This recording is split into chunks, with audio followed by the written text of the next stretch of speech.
Okay, very good. Well, good afternoon, everybody, and thanks for being with us. We're going to go around the table and introduce ourselves shortly here. But the first thing I'm going to do is call the meeting of the City Council for its work session together here on Tuesday, July 16th, 2024, 5:34 p.m.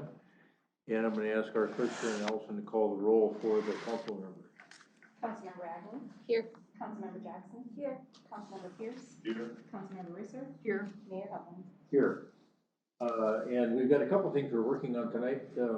We've got a Community Health Commission update, looking at work plan, and then we're going to have a little cannabis update and a little conversation around that, which direction we want to head. So, where's Jeff? Is he? Oh, there he is. Right there, where he should be. Anything you want to start out with from an introductory standpoint? Nope, just our chair is absent. She's in Iowa, Yep. I think. Her daughter is adopting a child, so she's helping with that. So Nick is our vice chair. He will be taking the presentation tonight. Okay, good. So let's introduce ourselves again. Carolyn, why don't you start and we'll go that way. Carolyn Jackson, council. Julie Risser, council. Jeff Brown, staff liaison. Matt Gill, John, Health Commission. Nick Madison, Community Health Commission. Sharon Allison, City Clerk. Tracy Nelson, Health Commission. Scott Neal, the city manager. Kate Agnew, Council. James Pierce, council. Jim Hovland, council. Bill Newdorf, Economic Development. Addison Lewis, Community Development Coordinator. Jack Brooksbank, City Attorney's Office. Zoe Johnson, City Management Fellow. Pa Chow, Finance Director. Murray Lenz, Assistant City Manager. Jeff Mallock, IT. Carrie T, Community Development. Hi, I'm Jennifer Bennerat. I'm the city's Communications Director. Good. All right. Jeff, back to you or to Nick. Yeah, Nick, you can take it away. Yeah, so we have time check about 25 minutes or so, correct? Okay. So thank you for your time today. What we wanted to try to focus our conversation around is kind of three sets of concepts. The first concept being, what have we been working on in 2024 that we've seen success with, and that we want to talk about continuing, some other work that'll carry forward in 2025 as well. We have some new ideas for 2025 for discussion. We'll touch on that second, and then last but not least, some broader kind of aspects around gambling, marijuana, and some conversation around neighborhood councils. So, starting off with what we've been doing in 2024 that we hope to carry forward. We had a lot of discussion and a lot of great feedback from council and others involved with the declaration of proclaiming a public health emergency around racism.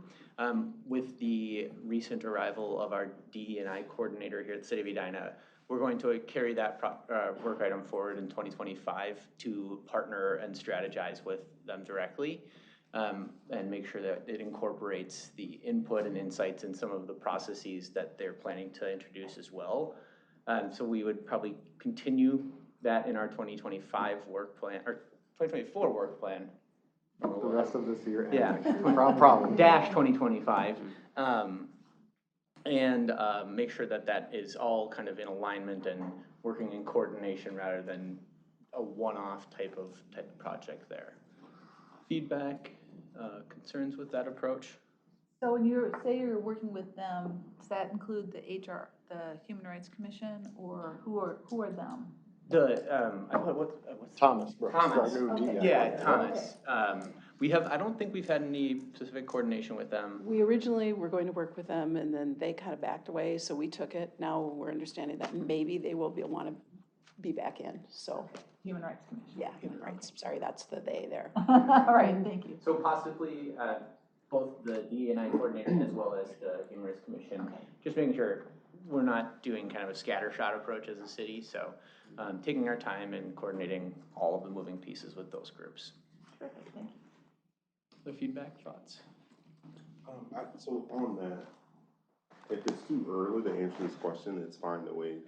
But can someone just kind of give a high-level synopsis of what the intent is behind this? It's a good question.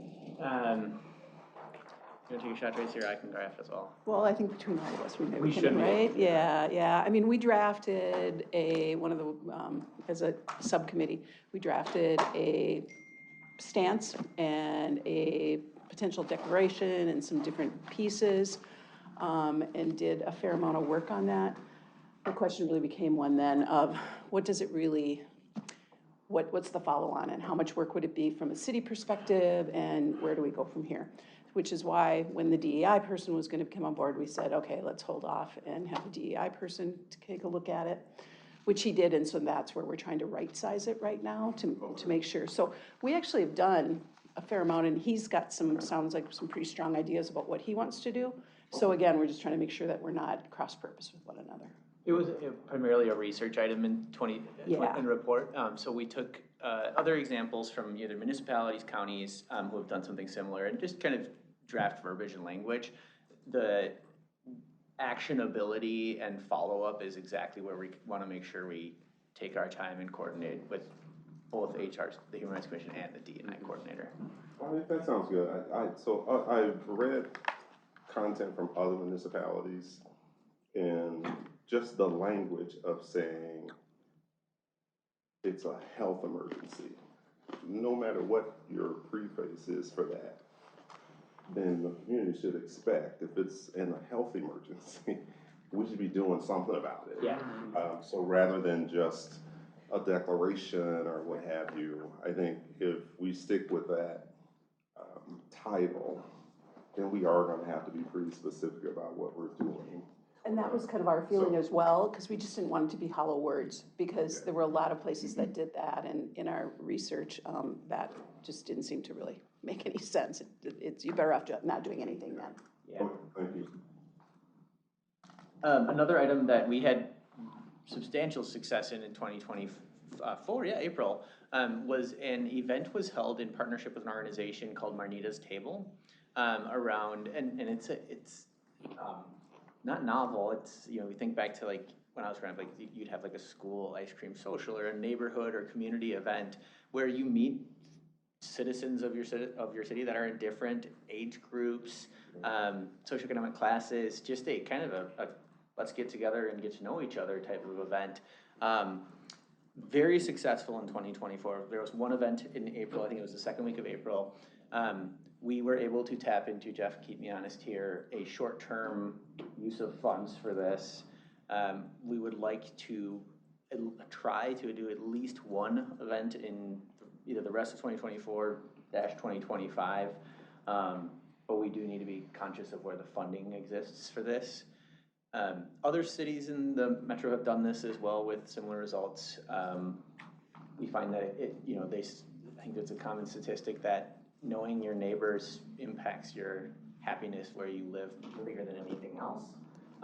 So we'll come back to the neighborhoods in a second here, but we would really like to continue the community connectedness. It's a really important way to feel welcome, to feel safe, to know who to call if an emergency occurs. So I think we call it community connectedness, I believe. Yeah, and it kind of grew out of, if you all remember, there was that whole thing of post-COVID social isolation, and we were struggling with that mightily for a couple of years, like what do you do with that?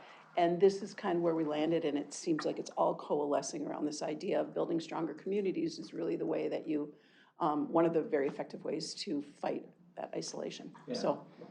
Out of the house, but in a very accessible public location. We hosted the library, the senior center. Senior center. So people know where it is, plenty of parking accessible. I would assume if we pursue another one, it will be larger in a very good way. These things tend to grow, word of mouth. If I just for a sec, we had about 70 people there. Everything from little kids, because they encourage little children to come, and so there was a play area for little kids, up until we had some people in their 80s. And it was an incredibly, age diverse and racially really diverse. And that was the thing that really struck me, is if you looked at the room, the older people tended to skew white, but the younger population was incredibly diverse. And it was really, really heartening, and that was one of the things they really brought out was, that's the difference we're seeing in communities, and that's how you have to kind of approach communities, is we have to appreciate and celebrate that diversity. So our next set of conversation, we talked about Marina's table. You know, we've kind of thought about, we, as a community health commission and in public health and in general healthcare, you deal with problems. And so just an idea, and maybe not for this year or other years, is there a, you know, interest or something we should research around advertising our city as a good place to live, a healthy place to live? You know, you think about like Tree City USA as a badge you have for investing in tree cover and stuff like that. Is that something, you know, rather than solving problems or fixing broken things, should the commission explore or look into, you know, what makes Edina a good community to live in? What makes Edina a healthy in the non-clinical sense, the community health? You know, what is that something that's worthy of? Doesn't have to be a massive marketing campaign or anything like that, but some sort of positive project or something like that. I love that idea. We were, go ahead, Carol. Well, I'm gonna tap on you because you and Scott are on the Chamber of Commerce, and the former president of the chamber really saw Edina as a wellness place, and so they've got research on that. And then I guess I toss it over to you, Jennifer.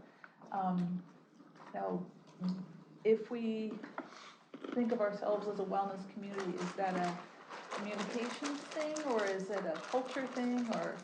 With the marketing and community outreach thing. Okay. I mean, I think it's, we want to celebrate all the things that are great about Edina. I do know that Bloomington Public Health is working on an initiative, a similar initiative focused on breaking down isolation and improving mental health outcomes in the 3 communities, and that will be a focus of our work in this area in the coming months and years. Okay, great, thank you, that's good to know. Yeah, I love that idea.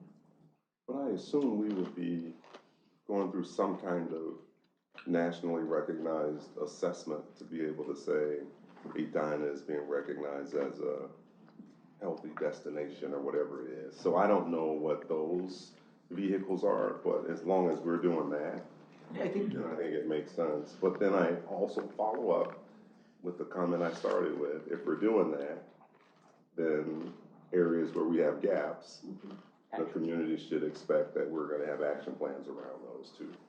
Yeah, that's really important feedback, is actionability out of findings, let's say. Feedback or concerns with that? AARP had a program several years ago, maybe a decade ago now, kind of a healthy cities program, and we were recognized at that point in time by them as a healthy city in Minnesota. And then we did a project with Blue Cross Blue Shield that was built around wellness and well-being, and it was a pilot for them, and it just kind of fizzled out.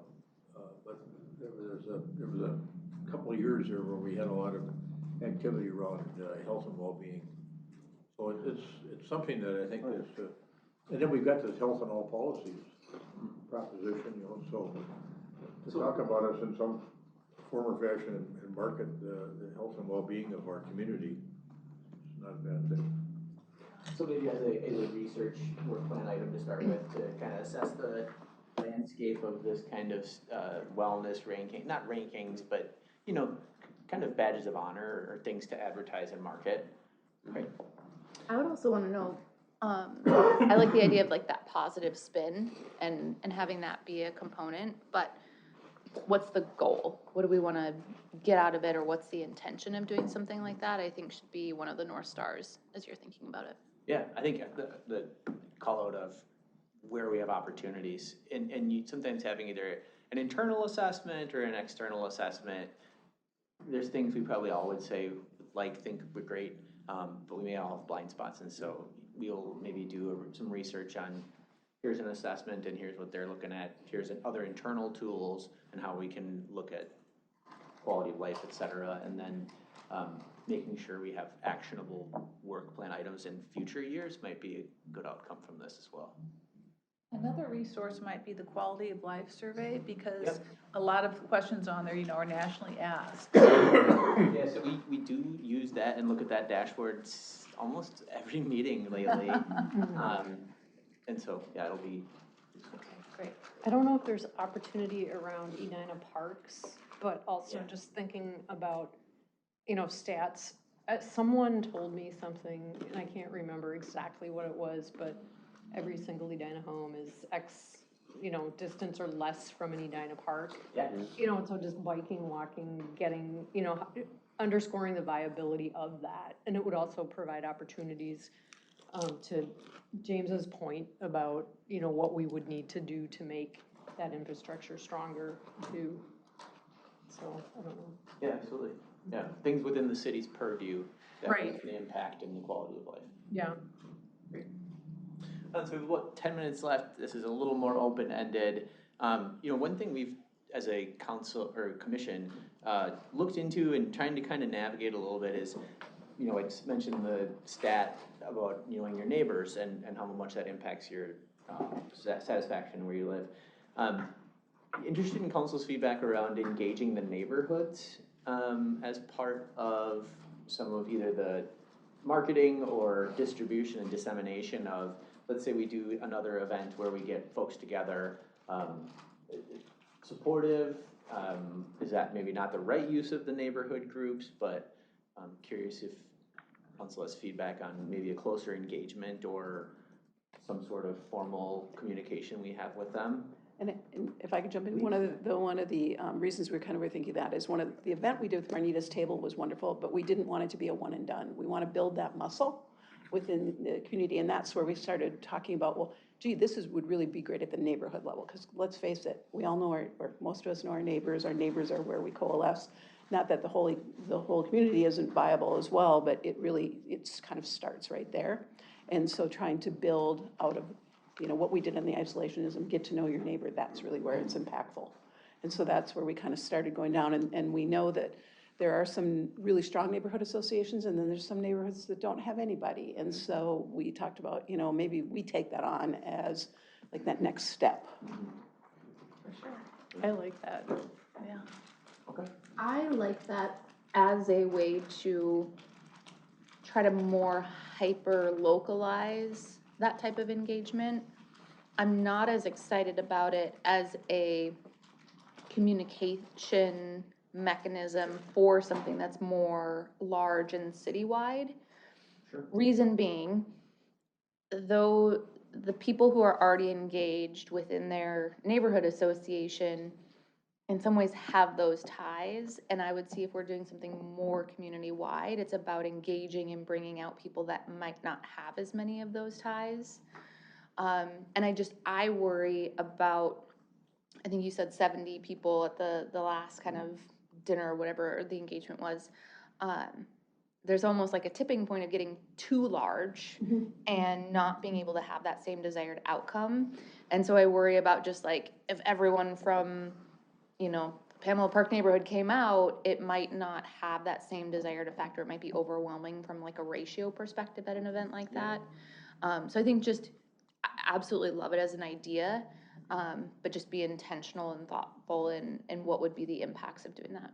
And I think 2 points that are really important about that is, I think from a cultural diversity perspective, we're gonna not get that at the neighborhood level, which is actually okay, because people will tend to feel more comfortable in their neighborhood environment. But we need to bring that up in the bigger environment. So there's that, yin yang, that how we have to work together. So I think that is really important. Okay, summarize. So when we are engaging at the neighborhood level, that's the right time to work with those groups. But when we are trying to, as a city or a larger community, engage, just pushing communications out to them is not particularly, it's not solving something that can be solved in a probably better way. Yeah, I think so. And maybe if it's a part of like a much larger communication strategy and it's just another output. Sure. But it wouldn't be my first method. I think there are, we did some research, and the disparity, there is a pretty big gap between the most coordinated, well-maintained neighborhoods, and then there's others where there's not contact information. And so I think we would want to maintain some level of, you know, you're gonna hear it 5 times, and then one other person might only hear it once. So that's some great feedback. And then last but not least, I know there's a lot of conversation about it, but we are in an age of legalizing vices and many things in Minnesota. And so I know there's a lot of discussion and a lot of legal aspects to the marijuana law, but I also I think we've had a discussion as things have continually gone is, you know, pretty certainly in 2024, probably in 2025, most forms of gambling will be legal in the state of Minnesota. Sports betting, I guess I would say. And so is there wait and see direction from council towards the commission?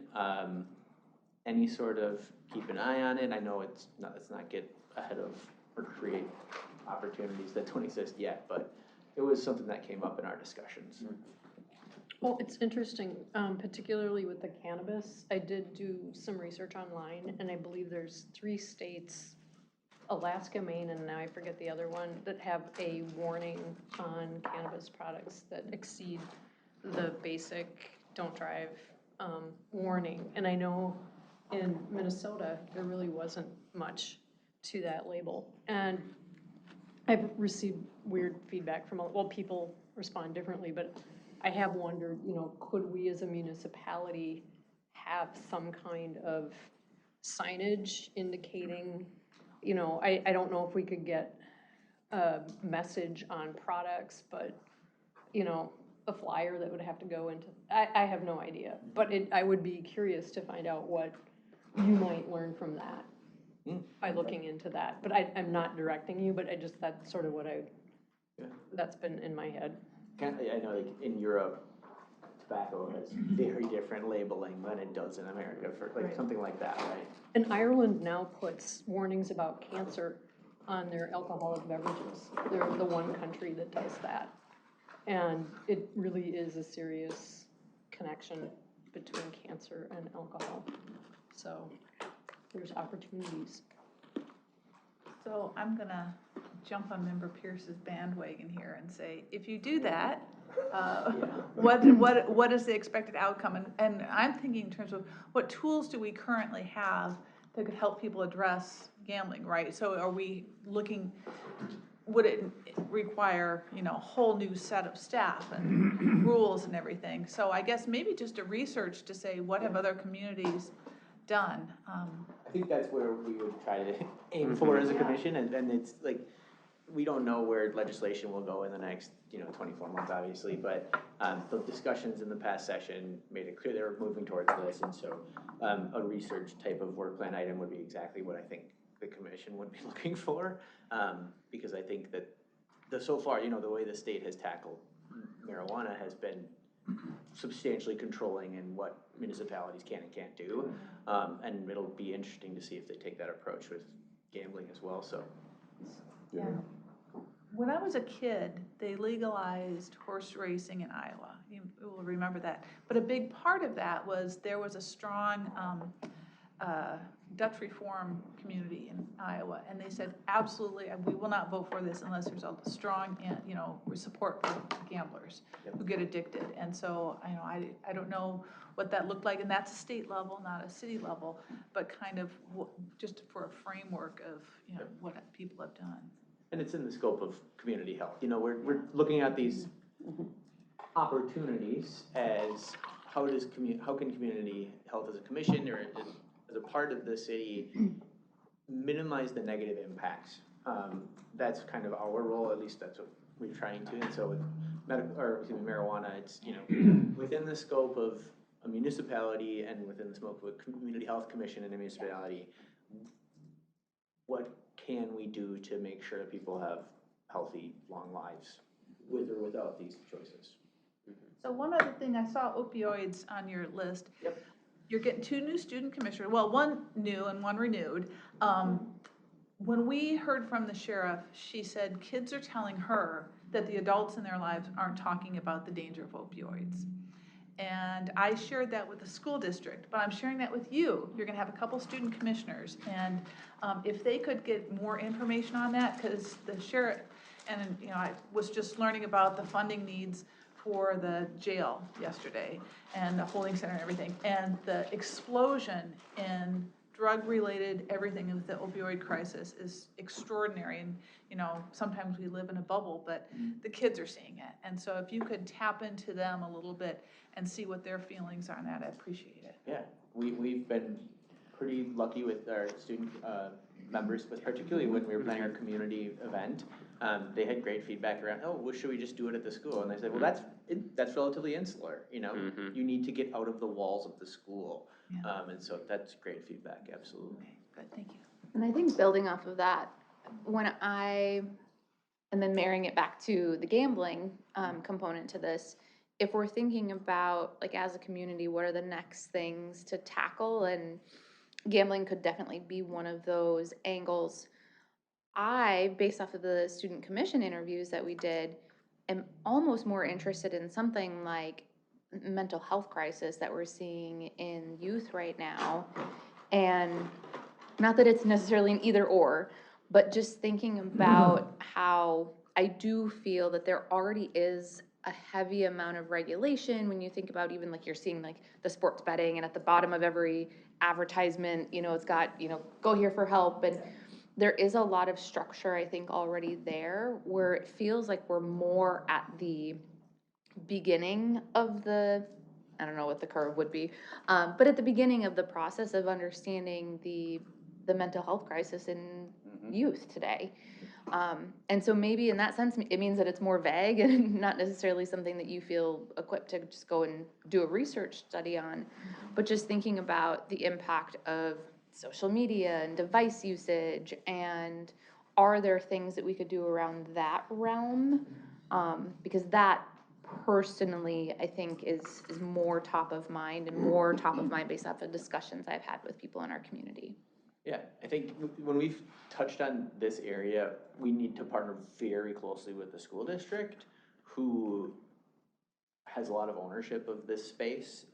And so I think navigating that in partnership without getting too deep into what are you doing about this problem will be a dance, I think. But I think as a report or a research item, no concerns. And thinking about how we can leverage the community get-togethers as another opportunity to, I think about this like, you know, every generation has crises, and learning and understanding how others have navigated them could be a benefit as well. Yeah. So to take that full circle, and you brought it back to the community events, our social worker, I talked with her at the police open house whenever it was, last spring, and she said she's primarily working with seniors.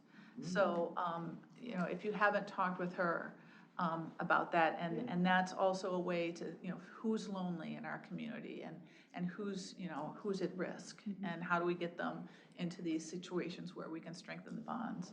And I think that's why we felt like we just hit the tip of the iceberg with that event that we did, because that was in conjunction, if you will, with Bloomington and Ridgefield, because the grant was through them. And they've done those events, as you were talking about, with the health, the mental health crisis. And so this is the start of what we started to do. And that's why we were actually really pleased that we had the whole spectrum of folks there. But it was just one, you know, it was one event. So we've got to continue on that journey so that we can start to really delve into those different segments of the population and figure out what we can do. Yeah, good. The only other thing I'd like to add, I do think this is important for all the commissions and all the work that we do, but I think in particular for this one, when we talk about the community, we really have to think as broad as we can. And so it's right to work with MJ and figure out how to get into the community engagement organizations. But some of those organizations have been well organized for years. Yeah. And there are other communities that aren't organized. Right. And if you look at the maps from an ethnicity perspective where people live, you'll see in the southeast quadrant is where the majority of the people of color live in Edina. And it's like it's a stark difference. And they're not as organized as a Morningside might be. And so you can't just focus on those groups because you'll miss others. And I know MJ is doing a lot of work to figure out how to get others organized. Is there a different methodology that we use for family, multi-housing units or apartment complexes than we do communities? And so she's still going through a lot of that work. But as you go through and do your assessments, I think you really need to think carefully about how to reach out.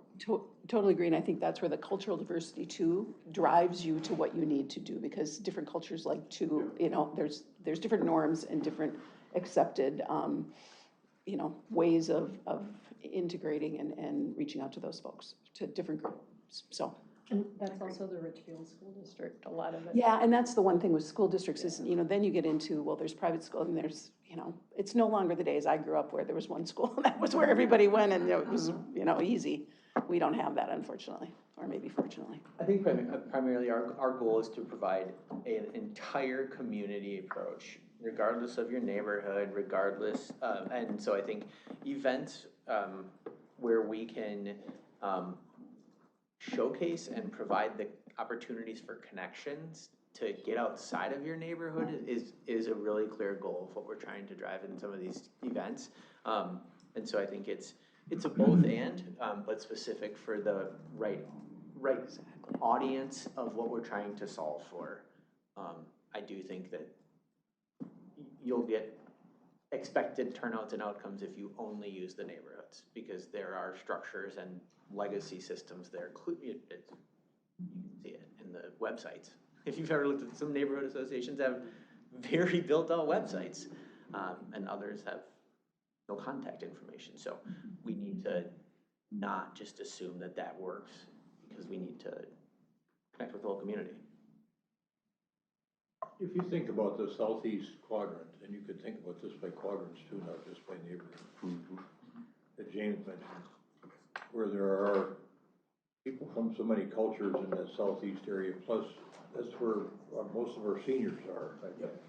You know, so in Rotary this morning, we had the new district governor there. She was talking about a survey that they ran and what were young people interested in. Well, it was no epiphany. I mean, it was what would they be interested in Rotary for? It was fellowship and to find somehow to make a difference.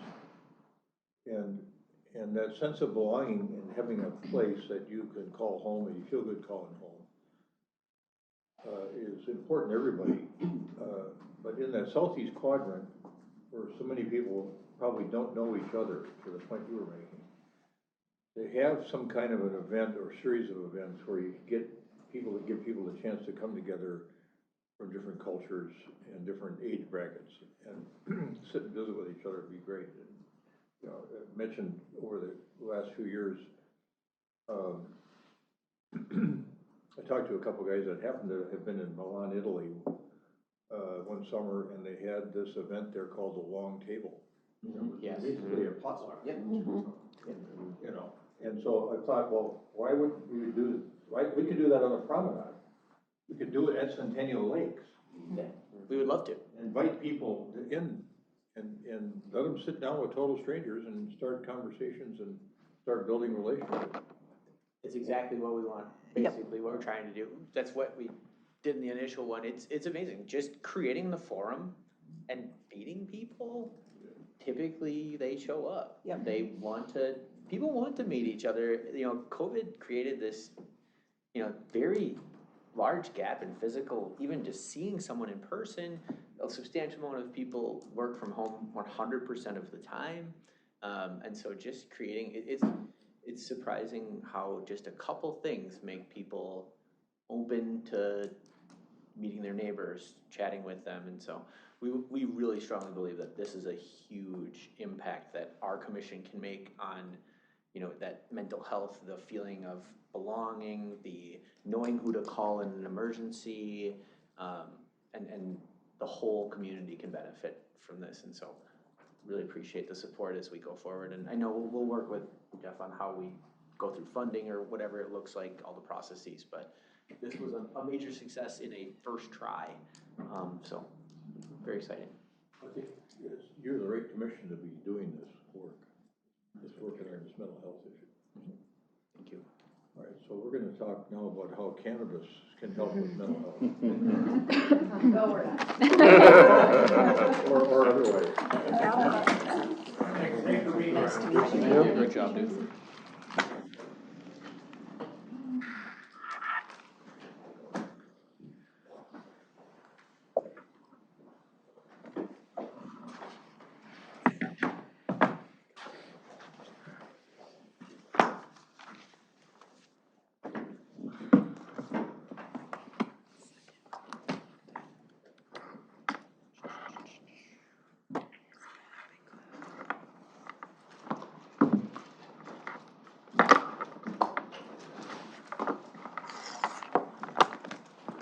One member of our team tonight, I think you all have met, but maybe not, is Jack Banks from Hamilton.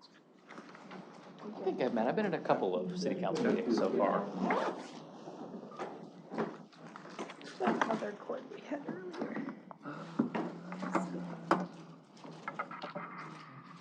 Maybe it's one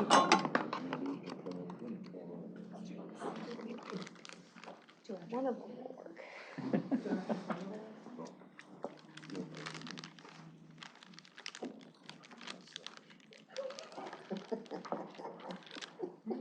With food. Go ahead. Good evening. We are here tonight to talk about cannabis. So, quick background, the state legalized cannabis at the end of 2023 legislative session. The Office of Cannabis Management was established, which will issue the licenses that the city has, and by January 2025 is when the licenses will go into place. We do currently have a moratorium that's in effect. That will be removed by council when we end up adopting an ordinance. So tonight we're here, the model ordinance has been released by the Office of Cannabis Management, and we're here to get a couple pieces of information from you all so we can start drafting an ordinance. Today we're going to talk a little bit about local registration, enforcement process, and then we'll go over to cannabis zoning, talk more about that, and then a couple other miscellaneous items that are worth discussion. So the regulatory component of this has two levels. The state level, they do the Office of Cannabis Management at the state level will do the licensing of cannabis businesses, and then there's a city component, and they call that a registration. Maybe you've read all of this in the notes, but basically the process for a cannabis licensee would be the application at the state level. Then the state asks our planning department or zoning folks, is this allowed in this zoning district where they are proposed? Do they meet building and fire codes? That has a 30-day turnaround, an expected 30-day turnaround. Once that's all basically indicated yes, the Office of Cannabis Management continues with the license process at the state level. Once they're licensed at the state level, then they can apply for the local registration. And then we would follow our application process and those types of things. So it's a layered system. And we are looking mostly at this as similar to our tobacco licensing, just because of the time frame of this. So that's basically the similar internal process that we're looking at for how we would do registration. Once they are licensed at the local level or registered at the local level, the compliance check component comes into play, and our police department will be doing that once the registrations are issued. Couple considerations for you all that we wanted to get your pulse on is, first of all, cost of registration. Right now, we're recommending, we don't know exactly what the cost is going to be at the state level. We can only do up to the maximum amount there, but we're recommending that we adopt the maximum amount, at least initially, to see what the process is and how much staff time it's taking. So that's one thing we kind of want to get your blessing on. Number of establishments. We have to have the required 5. Theoretically, you could put no limits on it, but we're recommending at this point in time that we start with the 5, but that will be up to you. But that's only if there are actually 5 establishments that want to open in Edina, which, okay, all right. And we might not get any. Yeah. We might not get any, but what we heard from the Office of Cannabis Management was they got 700 inquiries initially, so we might. It kind of depends on probably if they can find a parcel of land with the right business cost to be able to make their models work. And this is, establishments are retail or manufacturing, or both? This is the retail component. I don't understand this. The required to have one per 5 residents, like, what does that mean? It's a minimum number. We have to allow, we have to have available at least one registration per 12,500 residents. Okay. We don't have to issue it unless someone asks for it. And we could set, we could set a cap at 5. We could set a cap at some number higher than 5. We could not set a cap. It's just we can't set a cap below 5. Thank you. The county has also reached out to us and offered to take over the local registration process. We're not recommending that at this time. We kind of want to maintain that local authority to be able to have the say on the limited number of things that we have say on. In municipal cannabis, the staff did talk about it, but due to some of the ways that the law is written, where it kind of wouldn't, it's actually separate from the 5 licenses, so we'd still allow 5 outside of that municipal cannabis, and we could only have 1 in the city boundaries. And right now, at this point in time, and with the cash business, we just don't think it's the right time for us to explore getting into that line of business. So I'm with Kate on this. When we started talking about this outside of this group, we gotta make sure we get the messaging right, because things are worded weird, and it's kind of difficult to understand why it's worded a certain way. And so I think we gotta make sure it's in, I guess I'd say layman's terms, but I don't even know what that means in this case. But we should spend some time going through that. And then the other question I had is on the managing of compliance. We kind of just blew by that, but is that the process? What is the process that we're using to do that? Is it the same as alcohol? Is it? Yeah, so my next slide is on the enforcement piece, so Okay. Jeff just kind of previewed it a little bit, sorry, so. He's always doing that. So what we need from you here is, do you want to have more than 5, or 5? That's kind of one of the key questions that we like some input on. Well, the thing that hit me was that we get money back from the state based on the number of establishments we have, not the sales in those establishments. And that, I'm infuriated by that. It's like, if we have a really good shopping district and we sell a lot of furniture, we get a lot of sales tax back, right? We get a proportion of that based on what our sales are. But here, we could have a gangbuster, the top sales in the state in Edina, potentially, at 1 store, and then only get, based on the 5 stores that we have versus, and I just. So it will be, so they're still subject to all ordinary taxes on an ordinary, by sale basis. The per store, that is, there is a specific extra tax on cannabis sales, and it is that extra cannabis specific tax that gets distributed on the basis of per store. So that they'll still be paying ordinary, property taxes. And then Well, it's just but that's not my point. It's like, yeah, if they sell a lot of marijuana, we should get a lot of money, because I could just see that happening, having 1 store, be in the Southdale area. People are there anyways. They stop, they pick up a bunch of stuff while they're running errands.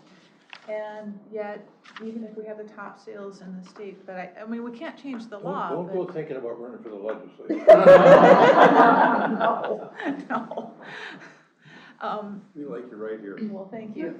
No, not gonna do that, but I might be a little loud next time they come in Well, here. that's okay.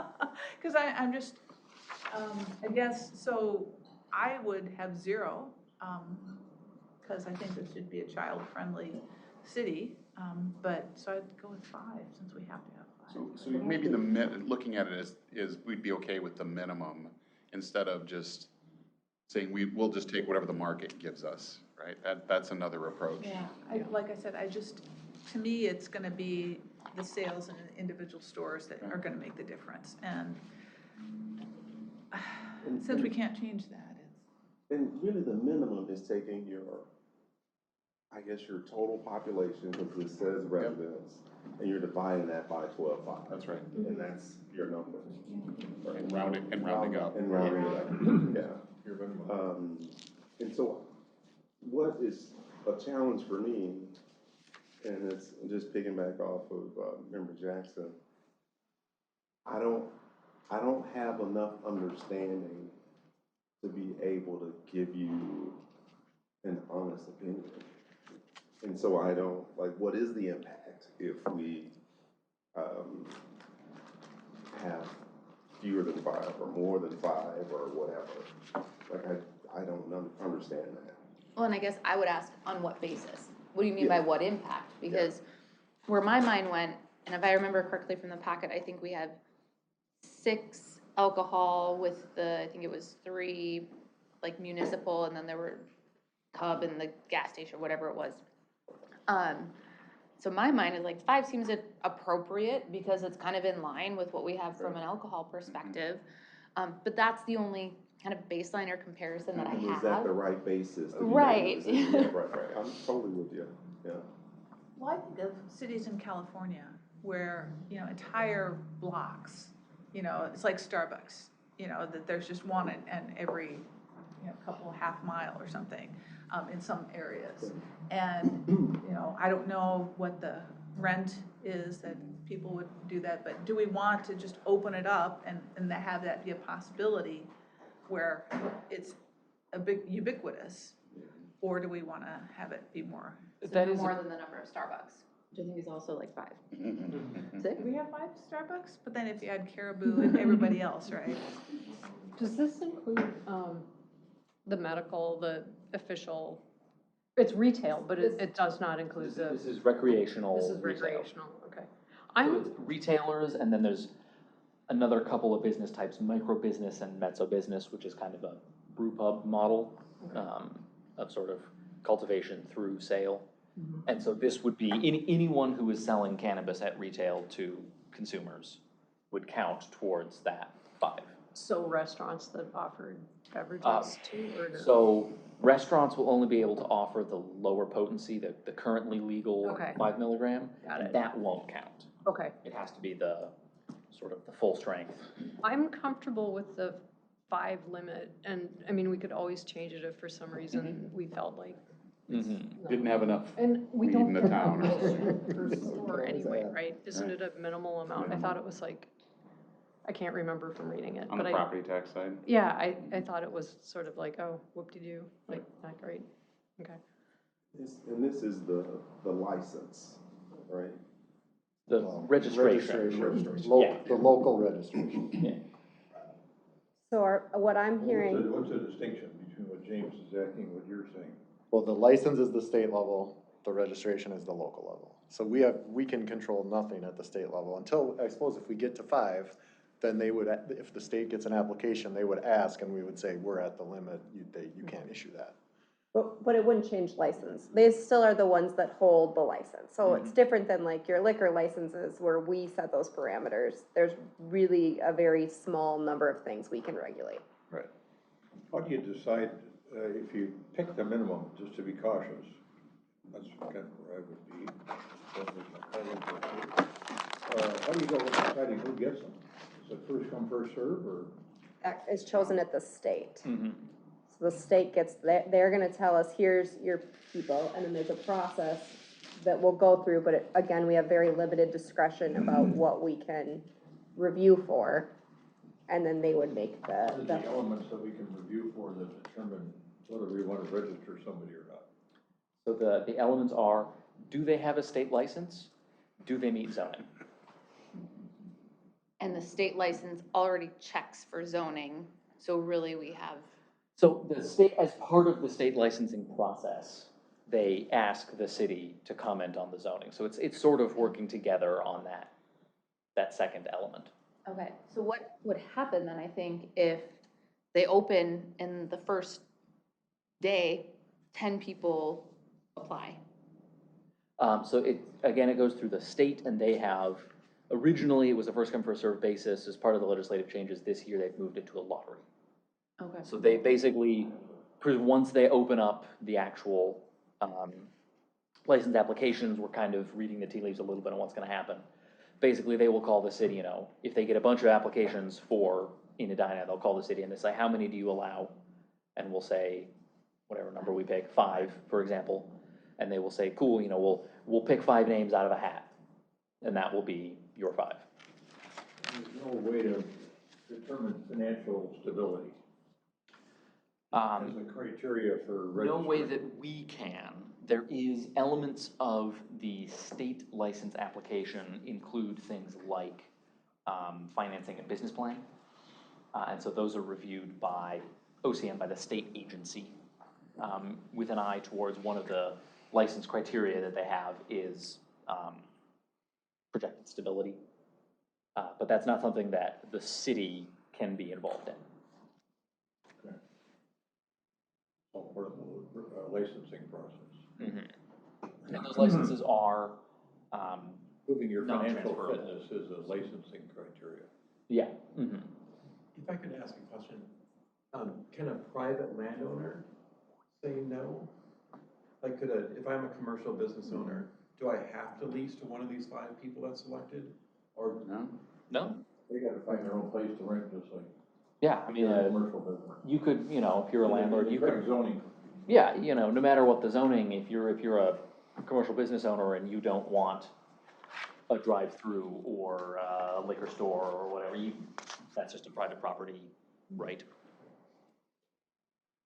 So I know that there are more slides, so to keep us going along, I would say that I would agree with all of the staff recommendations on this slide. Okay. No. All right, quick on enforcement. At least once per year, the city is required to conduct a compliance check. That's similar to exactly what we do with both tobacco and liquor, and Edina Police feels very comfortable being able to add that for 5 license holders. If you guys decided you wanted to have 22, they might ask more questions. But at this point in time, for 5, they felt comfortable. The county, again, just for considerations, has offered to do this for us, but again, we have very little things that we can actually control, and we felt like at this point in time, at least initially, that we wanted to retain any authority that we had in that way. If you're okay with that, then we'll move on to zoning, which is gonna take us a bit. All right, so we mentioned how OCM will issue the license for retail businesses, but there's also other types of businesses like cultivators, manufacturers, testing facilities, wholesalers. We have to allow these uses, but we get to kind of decide through our zoning where we want to allow them. So for retail, it seems a lot of cities are choosing to follow their zoning for tobacco and liquor stores. So in Edina, tobacco and liquor stores are allowed as a permitted use in the planned commercial districts 1, 2, and 3. So we could choose to follow that for cannabis retailers, or we could limit it to just 1 or 2 of those. The trade-off with allowing it in all 3 is that ideally maybe they spread out a bit versus having them concentrated in one area. We also need to be mindful of not making it so restrictive that we indirectly make it impossible to have the 5. So the maps that were included in your packet, the green areas are just showing the parcels that are zoned to allow planned commercial district uses in 1, 2, and 3. And just a quick refresher, so the PCD1 zoned areas, those are meant to be like our neighborhood convenience retail. So those are places like Valley View, Wooddale, 44th and France, 70th and Cahill. PCD2 zoned areas are slightly more intense commercial districts, so those are things like Grandview, 50th and France. And then PCD3 is limited just to the Southdale district. So you'll see on there too, another thing that we can consider is imposing some buffer requirements. So we could impose buffers of up to 1,000 feet from schools and up to 500 feet from daycares, residential treatment facilities, or an attraction within a public park that is regularly used by minors, including a playground or athletic field. So we could choose to impose the maximum buffers, something less than the maximum, or no buffer at all. A couple other things just to be mindful of. The state law requires that cannabis businesses prevent the visibility of cannabis and hemp-derived products to individuals that are outside of the retail store. The law also requires that they have to maintain and follow a security plan, so there's some requirements that come along with that. They're also required to maintain a ventilation and filtration system sufficient to meet the requirements for odor control established by OCM. We don't know what those odor requirements are yet. So it's possible the city, we could potentially impose our own odor requirements, potentially, depending on what the state comes out with. We should know that before the end of the year, I would think, what those rules are gonna be. We're hoping to have sort of a comprehensive set of at least the draft proposed regulations sometime this fall. Could you go back to, Addison, what the businesses are that we have to allow under the, in a cannabis district? Yep. It's retail, it's growing, what else was it? So the state will issue licenses for cultivation, manufacturing, retailing, wholesaling, testing. There's other licenses that aren't really related to a land use, but those are the main ones, right? So really, I mean, retail is what we allow in our commercial districts. And then on the next slide, I'll get to that in a minute, but all those other uses like wholesaling, manufacturing, processing, testing, those are pretty consistent with what we allow in our industrial district for other types of products. So we're proposing that those go there. But I guess on this slide, we were looking for direction on, do you want the retailers allowed in all 3 of the PCD subdistricts? Or do you want to limit it to just, 2 and 3 or just 3? And do you want to impose those buffers? I feel like I need to know more, particularly as I live near the Wooddale Valley View PCD1 district, in which we have 3 purely residential developments that are all zoned PCD1. And I don't know what the standards are for fire code and all of that, but conceivably, any of those units could be a retailer. So that's something that is very much on my mind. I'm also, so I think, I tried to think what my biggest concern is we're starting the dialogue. As council people, we are here providing what limited direction we can give, but we need to be very transparent and open and do outreach to our community, particularly those purely residential condos and apartment complexes and now a townhome that are PCD1. I think that's only fair. And then, I know tonight we're talking about possibly rezoning, and the issue of cannabis has not come up, and that parcel doesn't even go in the buffer zone. So there's that too. So I want total transparency. We don't have that many PCD1 districts, so tell us what they are. Right, so PCD1 is Valley View, the area around Valley View, Wooddale, 44th in France, 70th in Cahill. There's also 1 parcel at Lincoln and Londonderry, those shops there at Lincoln and Londonderry. And then there's 1 at 54th in France as well. Can I just ask one quick follow-up, Julie? When you say you want complete transparency, is it that, hey, your area is going to be regulated to allow a cannabis shop? What would the communications be sharing that you would want us to make sure that we got out with? I could see how people who are in those purely residential sites would have absolutely no idea. And so I don't know how that communication is gonna look, and I don't know what the community outreach is gonna be like. I don't know if there's gonna be a Better Together page to get that. I don't know if there's gonna be a mailer that'll go out to, properties that have been identified as cannabis retailers allowed. It's not just about being, and I don't wanna be alarmist or anything, but this is about distribution in terms of the whole city and not concentrating. It's also about awareness.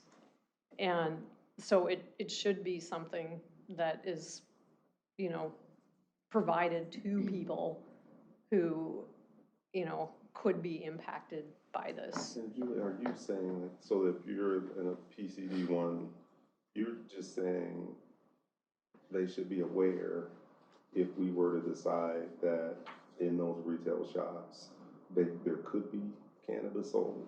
Is that what you were saying, or? I think so, yeah. I mean, because it's a change, and it is something that people have opinions about. Right. Yeah, okay. And so I think that's important, and I think it's important to get feedback from the community as well. Because, you know, if we maintain that full buffer, it appears that those purely residential, you know, places are gonna be in a buffer, and so they do all surround a daycare. So there's that, which is a buffer area. So, you know, this could play into our decision of, do we wanna maintain a buffer? I'll just add that the 3 sites that are currently residential buildings, a cannabis retailer couldn't just move into those. Any kind of change in use like that, they have to go through site plan review. You know, they wouldn't have the parking to meet it. You know, those are residential buildings, so they were built. Will pop up in the right. community. So those were built to residential building code, not commercial. They were. So they wouldn't be allowed to open. We wouldn't allow that to happen. If they redeveloped as like mixed use properties, then potentially.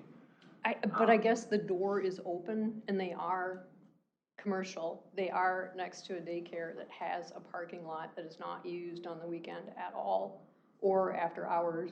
So, you know, I hear what you're saying, but at the same time, you know, it is now, because of the way they were zoned back in 2017, and I went back and I watched that October 3rd meeting where that ask was made to amend the comprehensive plan for a purely residential development and make all of them PCD1, which is mind-boggling, but that happened. And part of it, you know, I think the entire the code was not consulted, and so that was a problem. The special requirements were not reviewed. And so, you know, I think just being aware, that's a very cautionary tale, but, you know, this is why zoning is so important, and it is why it's important. Both of those points are right, actually. Yeah.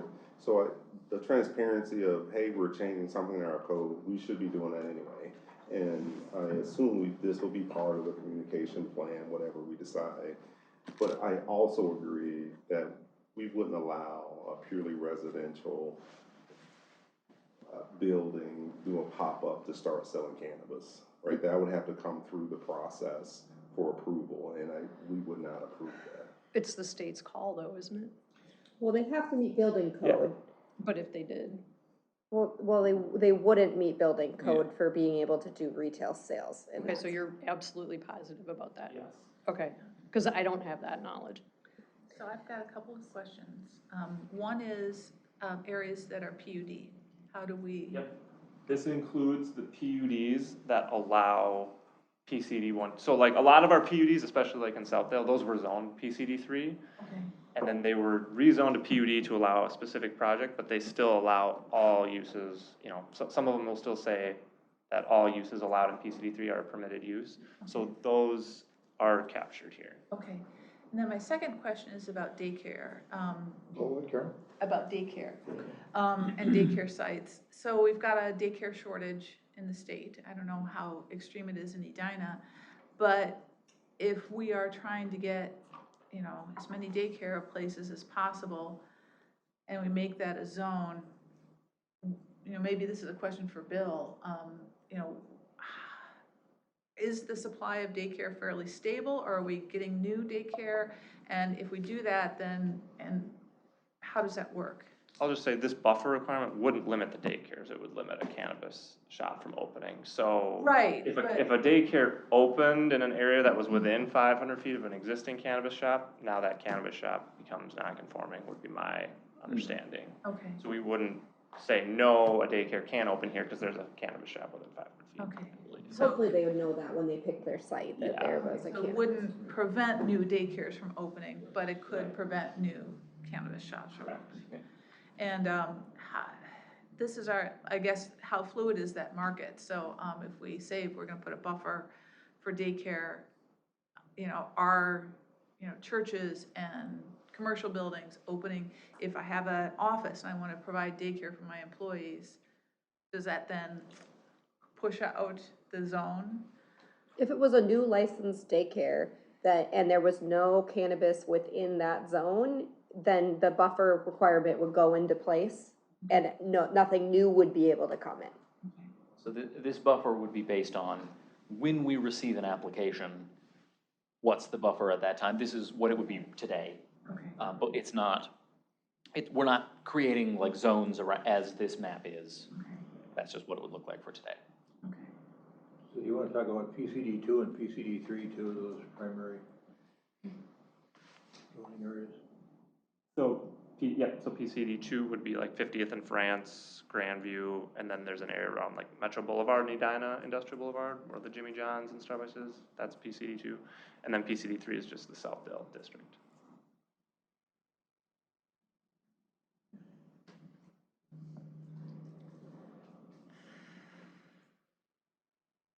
What I would say is I think it seems like with looking at this map, there's a lot of opportunity. Where I would start to think maybe we're getting into maybe not allowing enough opportunity for the 5 retailers would be if we limited it to just PCD 3 in the Southdale and we impose the maximum buffers. So it seems like there's probably got to be some kind of trade-off of allowing it in more than just PCD 3 or allowing less than the minimum or the maximum buffer. I agree with that. I don't want to see it only in the southeast quadrant. Well, I Did think you the say you threshold agree question, with that? What? I didn't even read that. Did you agree with, Yeah, all the zones, oh, with all the Yeah, zones? Okay. right. With Got it. PCD 1, 2, and 3. right. Yeah, okay.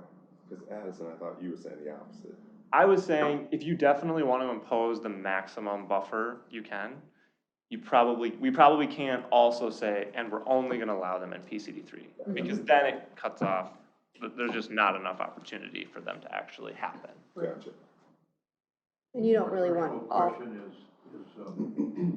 in those, but it deals with PCD 1, and that is, those are commercial nodes, but they're neighborhood commercial nodes, and they're right next in abutting single-family neighborhoods.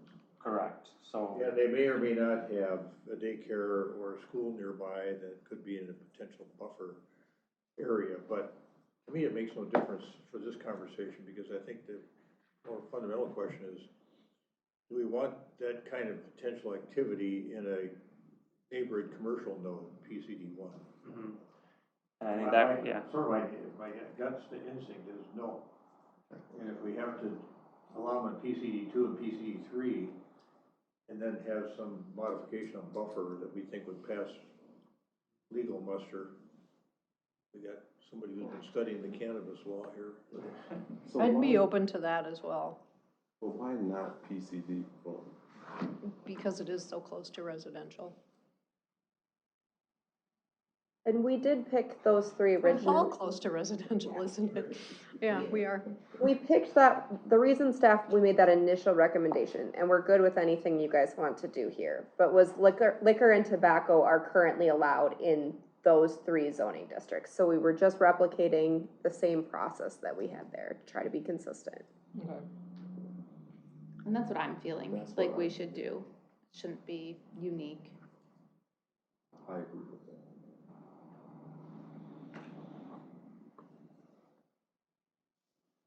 So you go to Snuffy's and have a hamburger, and you go next door and get some cannabis.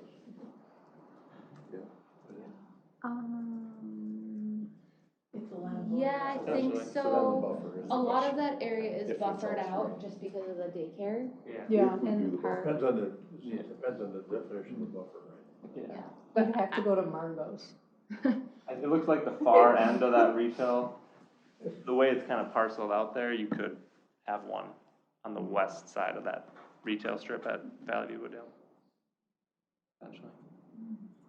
I mean, so I get it, but I just think when you look at the map of Edina, where people live, I think we could potentially have a messaging issue if we're only gonna allow cannabis in the southeast quadrant. Mm-hmm. And if we say we don't want PCD 1 because it's close to residential, Like that just, there's nothing necessarily wrong with thinking that way, but I think we have to be really careful with communications around that. Well, people, on the other hand, I mean, I might be way off, and people in those neighbors might like the proximity. The other component is, Walk down there and do something they hadn't planned on before. Yeah. the other component is the buffer can be less than the max. Like Bloomington and Richfield, I think, are both around the 500 foot, is kind of what they talked about. So it doesn't have to be 1,000 feet. And on the buffer, I don't understand why we would have a buffer. What are we protecting against? Just if you want separation from places where kids are gonna be. So that's why it's schools, daycares, So I get that, but proximity is not an answer to me. So if you said we don't want to have marketing visible to kids, well, that's already covered, right? You can't do that. That would be a reason to me. If these establishments, you could smoke outside in the front lawn, okay, then we don't want that near schools. That's what I'm looking for. And I don't see that at all for this. So even though technically people cannot smoke in front of that parking lot, how that gets regulated and enforced by the Office of Cannabis Management is outside of our control. So while you say somebody isn't able to smoke, and Edina police might be able to show up and find somebody smoking at that exact moment, or maybe somebody gets out of their car and has been smoking in their car and the smells go out. So I think that is one of the concerns, is there could potentially be odor of it when it is potentially unregulated, because the enforcement mechanism isn't something that we necessarily are in charge of.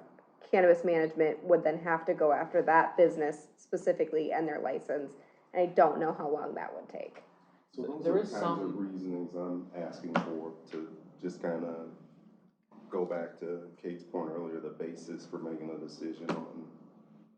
And there is actually still some city enforcement power for these things. So if the city finds license violations for these businesses, the city can suspend the registration, which is the local license, I guess you'd say, can suspend the registration for up to 30 days and report that violation to OCM. And then I believe OCM has I think it's about a 48-hour clock to respond to a complaint from a city. So, it can't permanently shut them down. That's left to OCM. But a 30-day shutdown is, nothing to sneeze at if they are repeatedly thumbing their nose. So does retail include smoke shops? Like, aren't there? Meaning, You're talking about Are there gonna be the equivalent of a bar or a cigar shop where you can go inside and smoke? no. That's So in the this is next only, section. this is over-the-counter sales, this isn't used in the location? Okay, Correct. thank you. For the retailers. So ventilation and whatnot. Right. Well, yeah, because there still could be odor concerns from the products themselves. Yeah. But, and I guess, I don't know if we want to get to the next slide, but I mentioned, there's other types of businesses and activities involved in this industry, like the cultivation, manufacturing, wholesaling, testing, right? So we're proposing to limit those to our industrial district.